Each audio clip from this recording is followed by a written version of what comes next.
Muito bom dia, na verdade, muito boa tarde a você que nos alegra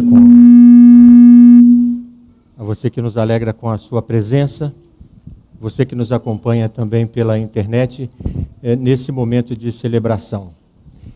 Se esse é a sua primeira vez neste lugar, nós somos a comunidade adventista da Vila Olímpia e existimos com o propósito de oferecer uma experiência de adoração que seja relevante, que faça sentido para as novas gerações.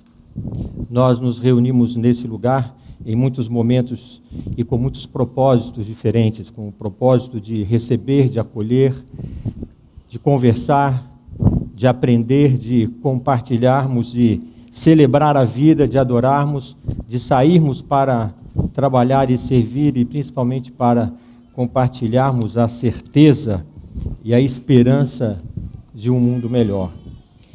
Eu queria compartilhar com você rapidamente alguns elementos da nossa agenda de mais curto prazo. No próximo dia 31, portanto, daqui a 2 sábados, nós teremos nesse lugar uma grande celebração, a celebração da comunhão, a ceia do Senhor. Teremos aqui uma linda cerimônia de lava-pés e depois a ceia num momento especial de louvor. Começando, inclusive, um pouco mais cedo esse momento. Normalmente nós começamos essa segunda etapa por volta das 11h30 aqui. E nesse sábado nós começaremos por volta das 11 horas. O programa normal começa às 10 horas e o programa dessa celebração começa, então, ali por volta das 11 horas.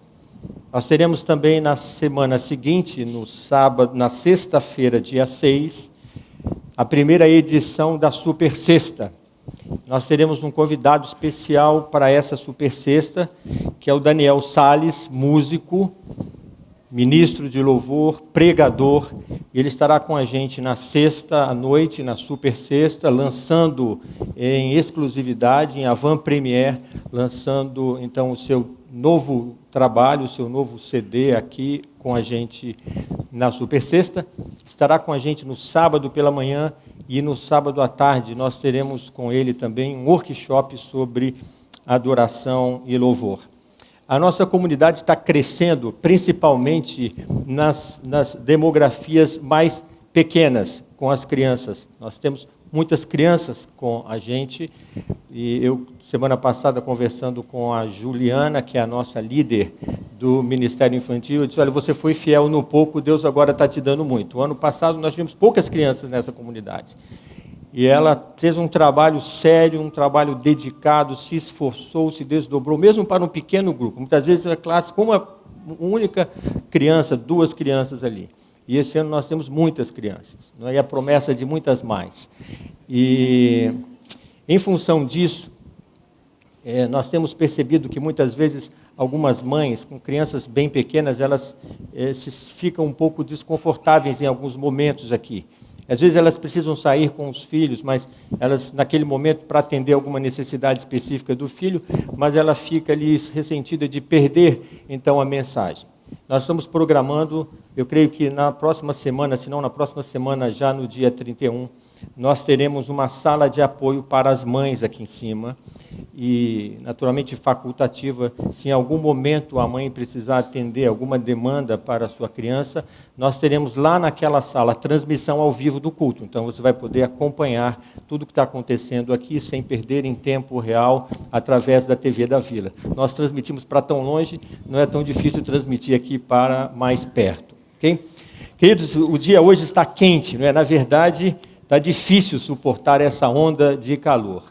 Eu creio que esse tempo que nós estamos vivendo aqui, especialmente nessa região de São Paulo, está nos ajudando a entender um pouco daqueles momentos na história bíblica em que haviam aquelas secas prolongadas, não é? A gente está entendendo isso e começando a entender que a água ela não vem da torneira, ela vem do céu mesmo, né? Por mais que o homem arquitete, nós continuamos dependendo de Deus. E o calor está realmente impossível de suportar.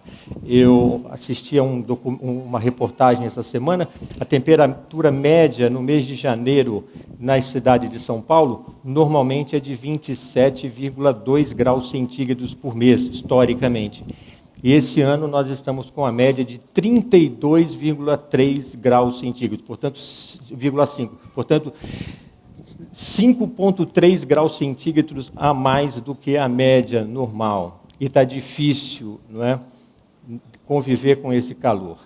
Eu costumo dizer que trabalho e calor foram duas coisas que não foram criadas para andar juntas, não é? E eu fui buscar na sabedoria baiana, tem muitos amigos baianos, né? Diz que baiano é um ser humano feito só de coração, né? E eu fui buscar na experiência baiana algumas dicas, né, para como conviver com essa onda de calor e você ainda ser promovido, que é melhor, né? Você pode conviver com essa onda de calor e ser promovido. Algumas regrinhas básicas que você tem que observar nesse calor. Primeiro, trabalho no verão é sagrado, não toque nele, não é? E trabalhe o mínimo que você puder e se tiver e que você tiver que fazer, deixe que outro faça. Na verdade, para conviver com esse calor, o ideal é que você descanse de dia para poder dormir à noite, não é? E na verdade você tem que se lembrar que ninguém nunca morreu por descansar, mas você pode se machucar seriamente trabalhando. Então essa é uma outra regra importante. O mais importante de tudo é o seguinte: quem trabalha muito, erra muito. Quem trabalha pouco, erra pouco. Quem não trabalha, não erra. E quem não erra, é promovido. Então, o negócio é fingir de morto nessa época do ano, tá certo? E aí você ainda vai ganhar uma promoção.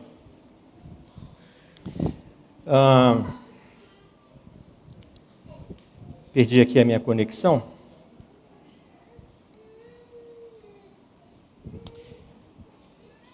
Ok? Queridos, esse é o nosso quarto encontro da série.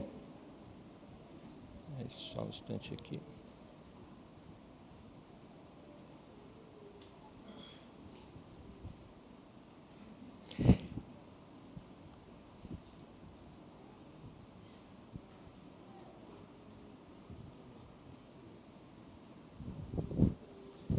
Só um instante.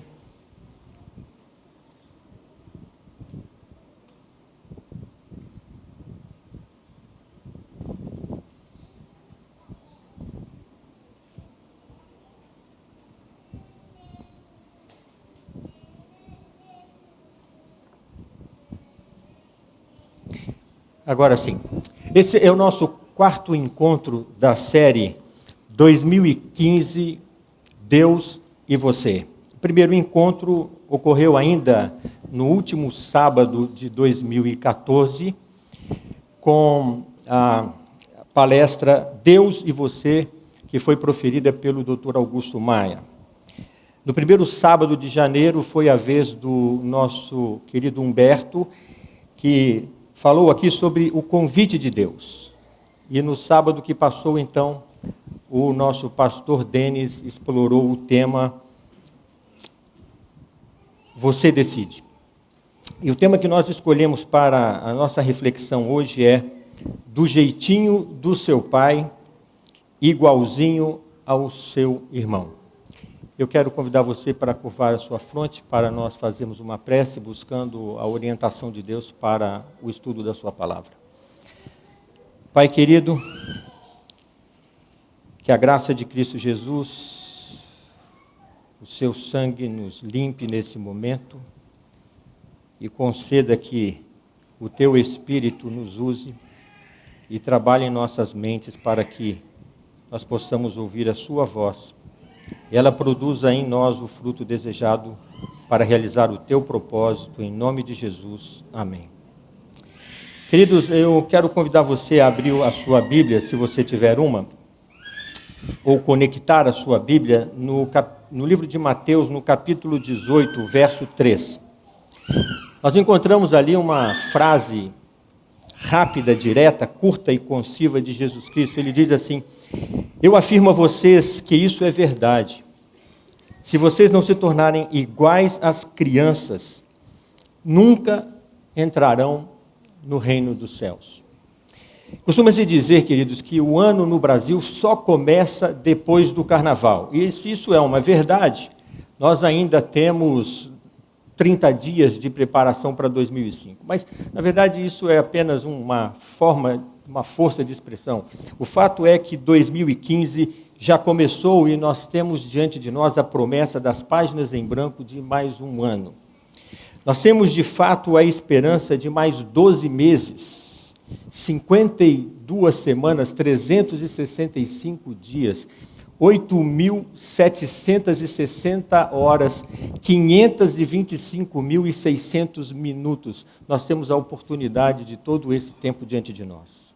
E como nós usamos o tempo para medir, organizar e dirigir as nossas vidas, quando nós nos vemos diante do início de um novo ano, queridos, é quase impossível não fixarmos metas, não estabelecermos propósitos e concebermos planos para esse tempo que nós temos pela frente. E nessa época do ano, no começo do ano, é comum nós ouvirmos frases do tipo: esse ano finalmente eu vou encontrar o meu par ideal. O Tito falava exatamente sobre isso agora há pouco. Nesse ano é o ano que eu vou encontrar o meu par ideal. É o ano em que eu vou namorar, é o ano em que eu vou casar. Se esse é o seu caso, né, e se você está em busca de um par ideal e isso parece que está demorando a acontecer, eu quero dar uma dica. Você não pode ficar ancorado, porque se ficar ancorado e a maré baixar, fica encalhado. Então, velas ao vento, ou seja, se coloque em movimento para conhecer pessoas, ok? Outros dizem que esse ano será o ano da chegada daquele bebê que nós encomendamos finalmente. E nós temos várias pessoas aqui nessa circunstância nesse ano. Essa comunidade vive um baby boom, muitas crianças nascendo, não é? Muitas crianças encomendadas. E se você está nesse caso, eu queria deixar aqui uma mensagem de Deus nessa manhã. Essa promessa de Deus para você que vai receber um bebê, você que vai receber um descendente. Isaías 44:3 diz assim: porque derramarei água sobre o sedento e rios sobre a terra seca, e a minha bênção sobre os teus descendentes, sobre esse bebê que vai nascer. Mas esse também será o ano em que alguns casais dizem: esse é o ano em que finalmente nós vamos encomendar Tito, aquele bebê que há tempo a gente está adiando. Mas eu não vou te deixar sozinho, Tito. Você tem aí o Bruno e a Ju com você. Vocês têm aí também o Gilberto e a Grazi com vocês. O Daniel e a Samira com vocês. O David e a Bruna com vocês. Essa lista é grande, percebem? Essa comunidade vai crescer. Oi? Tem tempo. Tem tempo. Segundo o Tito, são 7 anos de espera. Nós temos também uma lista grande que vai crescer. Alguns dizem: esse é o ano em que finalmente eu resolverei aquele problema que insiste, que persiste, que incomoda. Outros dizem: esse é o ano que finalmente eu pagarei as minhas dívidas. É aquele ano que finalmente eu conseguirei fazer aquele regime, perder aqueles quilinhos. Ou é o ano em que eu deixarei de ser sedentário e praticarei exercícios. Alguns, num tom mais grave, dizem: esse é o ano em que eu vou encontrar a cura para a minha doença. Outros dizem: esse será o ano da minha graduação, da minha pós-graduação, do meu mestrado, do meu doutorado, do meu pós-doutorado. Mas para alguns esse é o ano em que a sua carreira vai decolar. É o ano em que eu vou encontrar o meu primeiro emprego. Ou é o ano em que eu vou encontrar um emprego melhor. Ou é o ano em que eu vou ter aquela promoção, ou aquele aumento significativo tão esperado de salário. Para outro, no âmbito dos seus negócios, esse é o ano em que finalmente aquele projeto, aquele negócio vai decolar e vai prosperar. Queridos, e essa lista parece não tem fim. Cada um de nós tem ali a sua lista de planos, propósitos, objetivos. E nós também fazemos planos e metas para a nossa dimensão espiritual. Em momentos como esses, muitos dizem: nesse ano eu quero levar Jesus mais a sério. Nesse ano eu quero levar Deus mais a sério. Nesse ano eu quero levar a igreja mais a sério. Planos, metas, propósitos quantos ideais, queridos, nós fixamos para nessa época do ano, e isso é bom, porque todos nós precisamos de um tempo para avaliação, para reflexão e para decidir para onde nós levamos, para onde nós vamos levar as nossas vidas, para que direção nós vamos com as nossas vidas. Planejar não é garantia de sucesso, mas aumenta extraordinariamente o potencial de êxito. Mas se nós observarmos, queridos, todas essas expressões, todos esses planos que nós fazemos, de uma perspectiva mais ampla, nós podemos chegar à conclusão de que podemos resumir todos esses objetivos, todos esses propósitos em apenas um. Nós podemos dizer que, em suma, nós estamos dizendo que esse ano, em 2015, é o ano em que eu desejo ser eu mesmo. Esse é o ano em que eu realmente desejo ser a plenitude de ser eu. E o que quer dizer isso? Ser eu mesmo significa realizar os meus ideais, alcançar os meus objetivos e conquistar o êxito e o sucesso que eu estou buscando. E a verdade é que nesse diálogo interno, mesmo sem percebermos, o que nós estamos dizendo aqui é o quanto eu gostaria de, em 2015, de realizar todo o meu potencial. Só que nós muitas vezes não paramos para pensar o que é potencial. O que é potencial? Eu procurei muitas definições e na falta de conseguir uma que me satisfizesse, inventei uma. Não é? Na minha visão, o que é potencial? Potencial é aquilo que já está, ainda não é, mas tem tudo para ser. É isso aí. Isso é potencial. Está lá dentro de você, ainda não é, mas tem tudo para ser. E o que é potencial? Potencial nada mais é do que a realização dos meus sonhos, das minhas ideias, dos meus projetos, dos meus desejos, ver tudo isso se realizar. Então, nesse momento, o que nós estamos dizendo é: eu gostaria de, nesse ano, realizar esse eu que eu imagino. Essa pessoa que eu imagino. Um aluno aplicado que se destaca, um bom filho, uma boa filha, um profissional competente, reconhecido, que atinge o alvo, um empreendedor bem-sucedido, um marido, um esposo, um par ideal, um pai ou mãe bons o suficientes, um cristão de verdade, que vive o Evangelho. Na verdade, a realização do potencial é um pouco de tudo isso.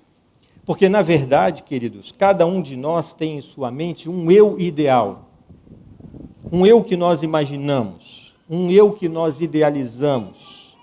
Esse eu ideal, ele é produto dos nossos mais sinceros motivos, dos nossos mais nobres ideais, e eles traduzem, na verdade, a forma como nós gostaríamos de ser, aonde nós gostaríamos de estar, o que nós gostaríamos de fazer e as coisas que nós gostaríamos de ter.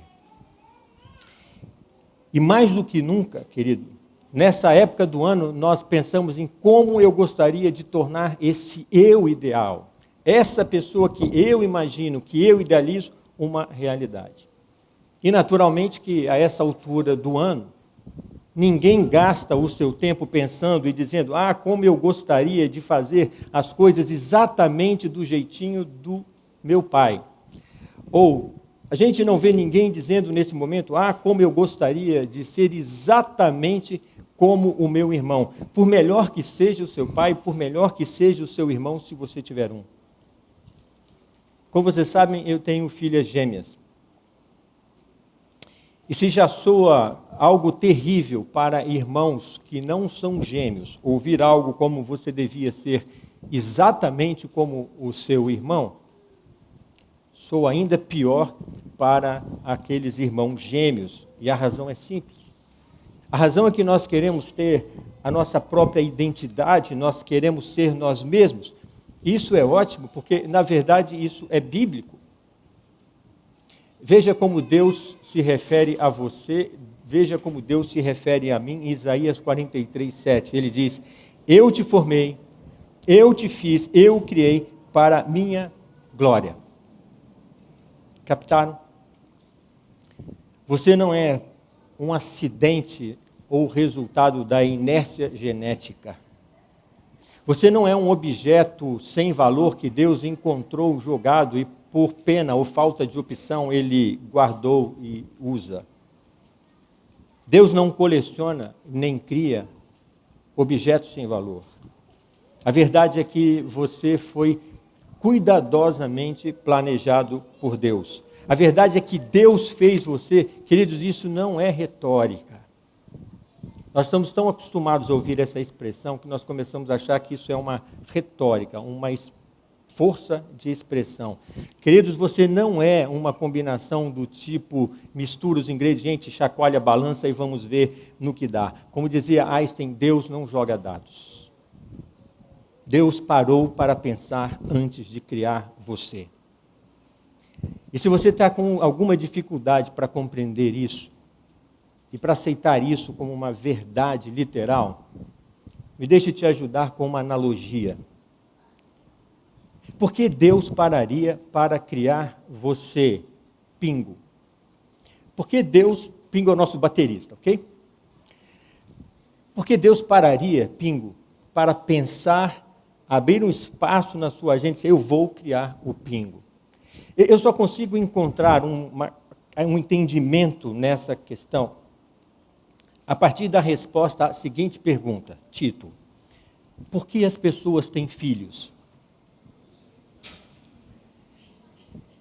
Veja, por que as pessoas têm filhos? Qual é o impacto do filho na vida de um casal? É um desastre. Literalmente, o impacto do filho na vida de um casal é um desastre. Primeira coisa, perda da liberdade. Perda dessa capacidade de mobilidade, de ir e vir a qualquer hora, a qualquer lugar. É muito tarde para ele, é muito cedo para ele, é muito quente para ele, é muito barulhento para ele, é muito frio para ele. Enfim. Segundo, redução da intimidade do casal. Os filhos, na verdade, eles são um mata-borrão de tempo, de energia e de dinheiro. Eles consomem a maior parte do tempo e alteram todas as suas prioridades nos melhores anos da sua vida. Consomem a maior parte do orçamento familiar e sugam todas as suas energias. E para piorar, eles são uma fonte constante de ansiedade e preocupação. Vão nascer perfeitos? Está respirando? Outro dia eu estava conversando com o Marcão. Marcão está com pai fresco aí, não é? E de vez em quando eu vou lá no berço para ver se ela está respirando. Cansei de fazer isso com as minhas filhas quando eram pequenas, tá certo? Já chegou? Está andando com gente do bem? Mesmo depois de casado, você se preocupa? Já chegaram? Estão bem? Estão felizes? As coisas estão correndo bem? Sinceramente, queridos, por que alguém escolhe ter filhos? Eu encontrei aqui o poema chamado Enjoadinho, de Vinícius de Moraes. Eu quero ler um trecho com algumas adaptações. Ele diz assim: filhos, melhor não tê-los. Mas se não os temos, como saber? Se não os temos, quanto silêncio? Como os queremos? Resultado? Filho. Então começa a porrinhação. O cocô está branco, o cocô está preto, bebeu amoníaco, comeu o botão. Filhos, melhor não tê-los. Noites de insânia, cãs prematuras, prantos convulsos, meu Deus, salvai. Filhos são o demo, chupam gilete, bebem shampoo, ateiam fogo no quarteirão. Filhos, melhor não tê-los. Mas se não os temos, como saber? Como saber que macieza nos seus cabelos, que cheiro morno na sua carne, que gosto doce na sua boca? Porque afinal, que coisa louca, que coisa linda que os filhos são. Queridos, por que razão nós temos filhos? Por uma única razão. Nós temos filhos porque há dentro de nós um impulso tremendo que os quer ter apenas para amá-los, para servi-los, para ajudá-los. É por isso que temos filhos. Nós queremos tê-los para tocá-los, para cheirá-los, para apertá-los, para ouvir nos seus olhos um olho de afeto. Nós queremos vê-los crescer, dar os primeiros passos, aprender a falar as primeiras palavras, se tornarem autônomos, otimistas, responsáveis. Queremos ver maduros, realizadores, queremos ver felizes. Na verdade, nós queremos ver os filhos brilhar. Cada minúscula conquista do seu filho é para os pais uma gigante alegria. Na realidade, essa é a glória dos pais, essa é a alegria dos pais, é isso que nos dá prazer. E eu penso que esse impulso que há dentro de nós, esse desejo que nós temos de ter filhos, é o atributo que mais nos aproxima de sermos criados à semelhança de Deus. Esse desejo de ter alguém que sai de nós, ou que vem através de nós, simplesmente que nós queremos tê-los para amá-los. Diz que Enoque andou com Deus, mas ele só realmente conheceu a Deus depois que ele teve filhos e filhas. Aí ele realmente compreendeu a Deus. Queridos, com Deus não é diferente. Por isso Deus desejou você, Deus planejou você como um filho querido, um filho esperado, para ser apenas e tão somente objeto do seu amor. Assim como o pai se alegra em ver os seus filhos bem, Deus se alegra em ver você bem, plenamente realizado, sendo tudo o que você pode ser. E exatamente por isso, Deus planejou cada detalhe do seu nascimento. Ele sabia a época, ele projetou a época, o lugar, as circunstâncias em que você viveria. E por isso, ao planejar você, sabendo as circunstâncias, o lugar, o momento em que você viveria, Deus equipou você com todas as características pessoais, com todas as ferramentas necessárias, temperamento, habilidades e dons necessários para realizar o propósito que Ele tem na sua vida. De forma, queridos, que você é um projeto personalizado por Deus, feito por Deus e para Deus. E como Deus nunca faz nada por acaso, se Ele fez você, é porque há algo que Ele quer que você faça. Se Deus projetou você para viver nesse tempo, nesse lugar, com determinadas características, é porque há algo que Ele quer que você faça. E que só você pode fazer. Porque se não for você, não será ninguém. Porque igual a você, só você. A verdade é que Deus fez você pingo e jogou a forma fora. Não tem backup, não tem cópia de segurança. Guarda bem esse, porque é o único que você tem, tá certo? Não tem cópia de segurança. De maneira que ou você se torna você, ou a humanidade estará definitivamente privada de você. Na tapeçaria da existência humana, se você não se tornar você, haverá lá um vazio no formato de você. Elie Wiesel, Prêmio Nobel da Paz, ele escreveu no livro Almas em Chamas, uma alegoria. E ele diz que quando nós morremos e vamos ao Criador, a pergunta que nos é feita lá, não é porque você não se tornou um líder, um Messias, um entendido nas ciências ou nas artes.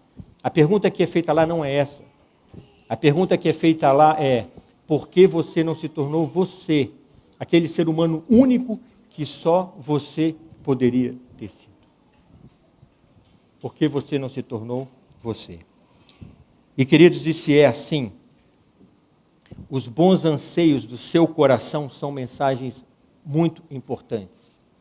Esses desejos, esses sonhos que você tem dentro do seu coração, eles se tornam mensagens muito importantes. Os bons desejos do seu coração, eles jamais devem ser ignorados, porque eles são, na verdade, o resultado de Deus operando na sua mente para desenvolver, através do querer como efetuar, o projeto você. Porque é através desse projeto você que Deus pretende te usar através das coisas que você faz bem. Aquelas coisas que te dão alegria, aquelas coisas que te dão prazer. Por isso é bíblico você desejar ser você. Esse você que Deus plantou em seu coração, através tanto do querer como o efetuar. Porque essa expressão, querer como efetuar, nada mais é do que Deus trabalhando no seu coração, através da combinação dos sonhos e desejos que você tem, com as habilidades e talentos que Ele te deu. Salmo 37 diz: agrada-te do Senhor, e Ele concederá os desejos do seu coração. Esses sonhos, esses desejos, eles são, na verdade, Deus falando a você aquilo que Ele quer realizar através de você, através das características que Ele colocou em você, através das circunstâncias nas quais Ele te implantou, através do lugar onde você está. Queridos, realizar essa combinação é a única possibilidade de você se tornar plenamente o você que Deus planejou que você seja. E quando você faz isso, o resultado é garantido. Então, por isso, nós precisamos estar alertas a uma mentira que andam dizendo por aí. A mentira que andam dizendo por aí é que você pode ser qualquer coisa que você desejar. A mentira que andam dizendo por aí é que você pode fazer qualquer coisa que você desejar. E a mentira que andam dizendo por aí é que você pode ter qualquer coisa que desejar. Mentira, pura ilusão, você não pode, ninguém pode ser, fazer e ter tudo que desejar. Mas se esta é uma verdade, e esta é uma verdade, há uma verdade muito maior e muito melhor do que essa. Porque se de um lado é verdade que você não pode ser tudo que você deseja, a verdade é que você pode ser tudo que Deus deseja que você seja. Porque se por outro lado você não pode fazer tudo o que você deseja, a verdade é que você pode fazer tudo que Deus deseja que você faça. E se também não é verdade que você possa ter tudo o que você quer, a verdade é que você pode ter tudo o que Deus deseja. E é por essas razões que você não pode querer ser como seu pai, seu irmão, seu amigo e seu vizinho. Simplesmente porque Deus nunca pediu, nunca chamou e nunca desejou que você seja qualquer outra pessoa a não ser você.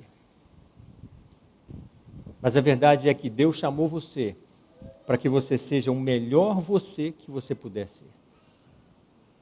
Valorizando todas as suas qualidades, todas as suas características. Por quê? Porque Deus quer que você seja o seu motivo da sua glória, da sua alegria, de honra para o seu nome, fazendo exatamente aquilo que você faz de melhor. Aquilo que você faz com tanta naturalidade que nem sabe porque as outras pessoas não conseguem fazer.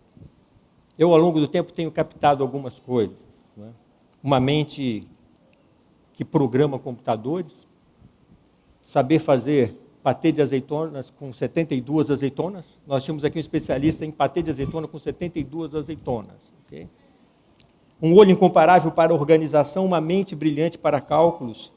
Talvez você tenha a habilidade natural de ensinar, a vocação para tratar e cuidar de pessoas, saber decorar ambientes, um ouvido que sabe ouvir, uma mente que sabe dar conselhos, uma voz que toca corações. Queridos, essa lista é imensa, cada um de nós tem habilidades naturais que Deus implantou. A verdade é que Deus sabia que exatamente agora, em janeiro de 2015, em São Paulo, alguém como você seria necessário, então Ele planejou você e Ele criou você. E fez você, então, sob medida para esse tempo e esse lugar, com habilidades que podem transformar qualquer atividade em um púlpito e qualquer atividade numa pregação. Com as habilidades que Deus colocou em você, com os talentos que Deus colocou em você, com as oportunidades que Deus te cercou, você pode transformar qualquer lugar onde estiver num púlpito, qualquer atividade que estiver fazendo numa pregação, você pode fazer disso a sua missão. De maneira que nada melhor em 2015 do que ser, estar, fazer e ter exatamente aquilo que Deus quer. Ser o seu verdadeiro você. Todavia, contrariando o que afirmei no início da minha introdução, você não terá êxito em 2015 em se tornar você mesmo, o seu verdadeiro você, realizar os seus propósitos, se você não fizer as coisas exatamente do jeitinho do seu pai, e se você não for igualzinho ao seu irmão. Diz que viver é aprender e o ano que passou, as nossas filhas se casaram, elas chegaram à plenitude da vida adulta. E cada vez mais eu tenho aprendido, na experiência de ser pai, que ser pai é a arte de se tornar desnecessário. Na verdade, quando os filhos nascem, você se torna pai, você se sente como suplente de Deus. Você faz tudo por eles, você escolhe, planeja, decide aquilo que vão comer, o que vão vestir, que horas vão dormir, que horas vão acordar, aonde vão, aonde deixam de ir, mas à medida que eles crescem, eles querem se tornar independentes, livres para escolher, para ir e vir. Durante muitos anos nós mantivemos um automóvel e um motorista para levar as nossas meninas para suas diversas atividades ao longo do dia. Até que, quando elas chegaram aos 15 anos, elas procuraram a mãe e disseram: nós estamos sufocadas com essa coisa de carro e motorista. E depois, assim, de um período de negociação, elas trocaram a prisão do carro com o motorista pela liberdade do bilhete único. E nós tivemos que passar a conviver, a aprender a conviver com elas indo e vindo sozinhas por si mesmas, né? E nessa cidade que muitas vezes é ameaçadora. Mas eu me recordo que bem no início dessa fase, como gêmeas, elas tinham uma agenda muito próxima e sempre andavam juntas, mas bem no início dessa fase, uma delas precisou se deslocar sozinha. E eu cometi o pecado imperdoável de solicitar a companhia da avó.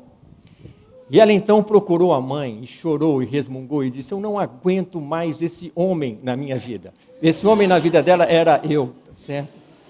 Na verdade, ali estava uma jovem querendo ser livre, querendo ir e vir sem a interferência do pai, o que na verdade é mais do que natural. Nós vamos nos tornando adultos e nós queremos escolher por nós mesmos, decidir por nós mesmos, mas aí vem Jesus e diz: você tem que se tornar como criança. E o que fazem as crianças pequenas? Elas olham para os seus pais e desejam fazer como os pais fazem. Se o pai faz a barba, também quer fazer a barba. Se o pai usa gravata, quer usar gravata. Se a mãe usa salto, elas querem usar salto. Do jeito do pai, o modo do pai é copiado pelas crianças. Queridos, se nós queremos ser felizes nessa vida e experimentar a felicidade na vida futura, nós precisamos sim aprender a fazer as coisas exatamente do jeitinho do nosso Pai, o nosso Pai Celestial. Nós precisamos aprender a deixar Deus escolher, Deus decidir, Deus guiar. Nós precisamos aprender a esperar o tempo de Deus, o modo de Deus, as regras de Deus, o jeito de Deus. Somente fazendo as coisas do jeitinho do nosso Pai é que você será em 2015 o seu verdadeiro você, o você que Deus planejou. E então, queridos, para fazer as coisas exatamente do jeitinho do seu pai, só tem uma forma: somente sendo igualzinho ao seu irmão. Eu tenho 2 sobrinhos pequenos. Eu às vezes observo que o mais velho é o herói do menor. E tudo o que o mais velho faz, o menor faz também. Se o mais velho sobe no sofá, ele também sobe. Se o mais velho pula, ele pula e vai atrás. Ele olha para o irmão é o herói, ele quer copiar aquele irmão. Queridos, é evidente que isso nem sempre é verdade. Talvez você nem tenha um irmão, ou talvez ele nem seja o modelo que você gostaria de copiar, mas na perspectiva espiritual, como isso é verdadeiro. Você só terá sucesso em ser o seu pleno você em 2015, se você tiver as qualidades do seu irmão primogênito, o codinome Jesus. Porque ninguém, mas ninguém que pisou esse planeta em toda a história fez as coisas exatamente do jeitinho do Pai Celeste como ele. Estudando algumas características da vida de Cristo, eu observo que ele estava tão entregue à vontade de Deus que ele não fazia planos para si mesmo. Diz que ele recebia a agenda que Deus dava a cada dia e ele cumpria a agenda que Deus dava. Ele era tão dependente do Pai que ele dizia assim: eu de mim mesmo nada posso fazer. Ele era tão entregue à vontade do Pai que ele dizia: eu não faço a minha vontade, se eu nem tenho vontade, eu faço a vontade de Deus. Eu às vezes me pergunto, será que eu seria corajoso o suficiente para confiar tanto em Deus e não fazer planos e deixar que Ele me revele os seus planos? É por isso que Jesus era um coração tão puro. O mundo jamais conheceu um coração tão puro quanto o dele.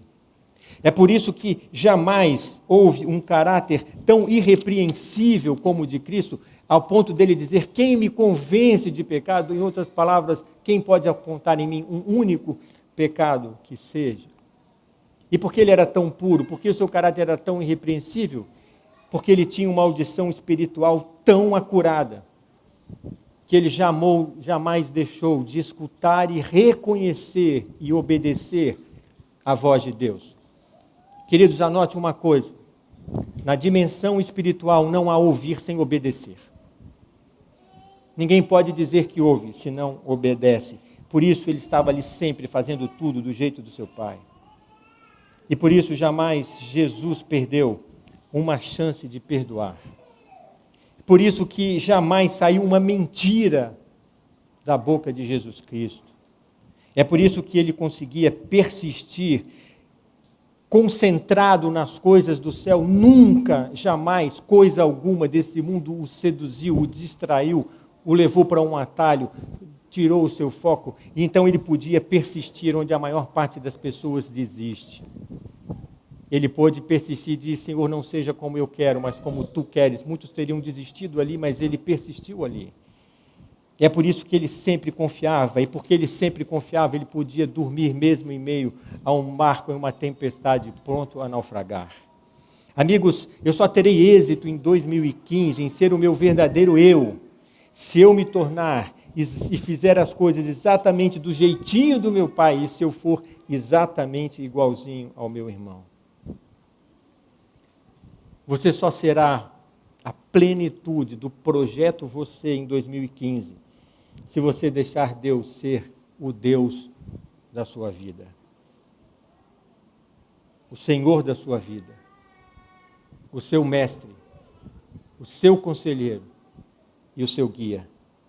Só assim você deixará de lutar com as suas fracas forças e contará com o poder dele para realizar em você, por você e através de você, o projeto você. Eu quero concluir e eu penso que o nosso maior desafio frente às páginas em branco de oportunidades que temos em 2015 é renovarmos a nossa decisão de deixar que Deus seja o supremo diretor da nossa vida. Queridos, se eu quero ser como Jesus, eu preciso reconhecer que eu preciso observá-lo, eu preciso vê-lo, eu preciso ouvi-lo. Veja, Hebreus 12, 2 nos desafia, ele diz assim, conservemos os nossos olhos fixos em Jesus, pois é por meio dele que a nossa fé começa, e é ele quem a aperfeiçoa. Para ver, eu preciso fixar os meus olhos em Cristo. Eu preciso não desviar os meus olhos, não mover, não distrair, mas eu também preciso ouvi-lo.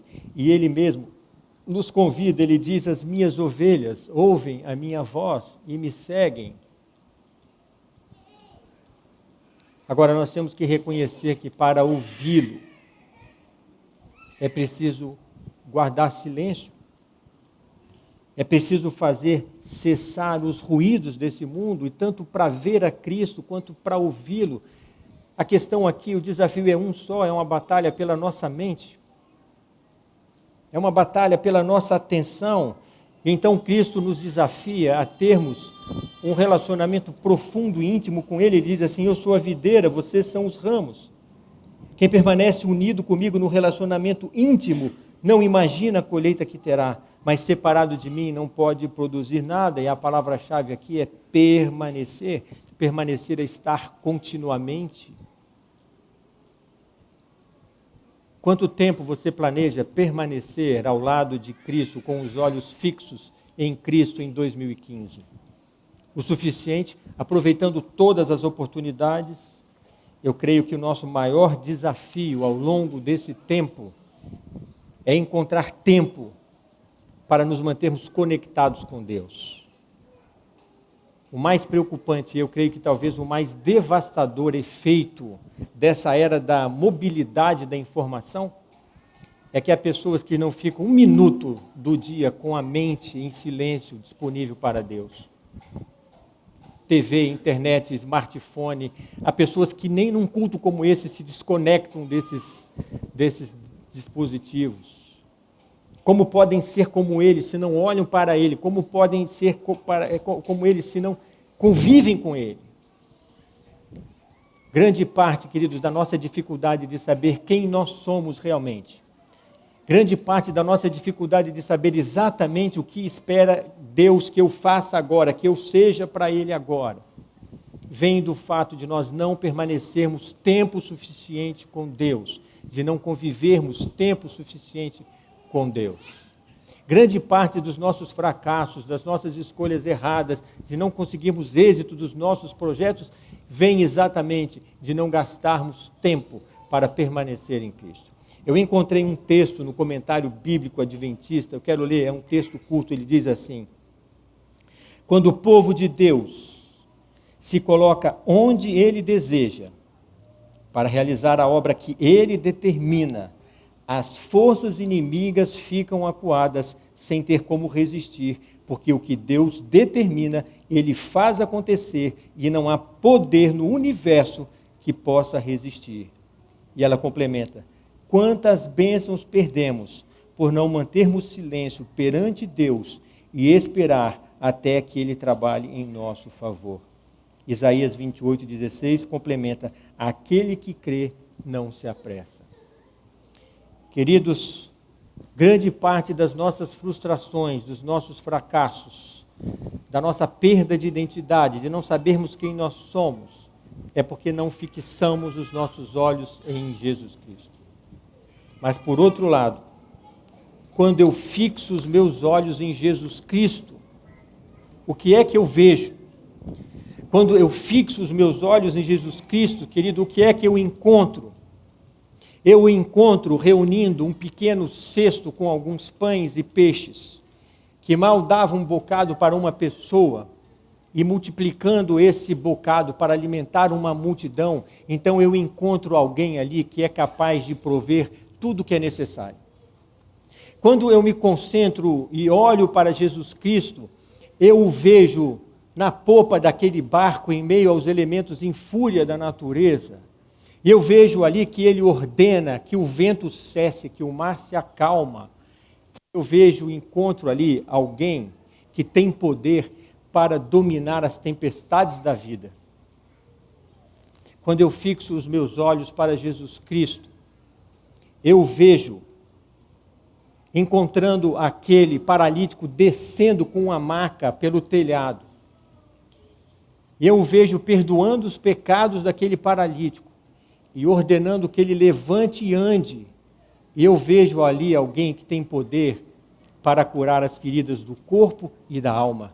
Alguém que tem autoridade para perdoar os pecados, até mesmo aqueles que dilaceram o corpo e trazem o infortúnio e a doença.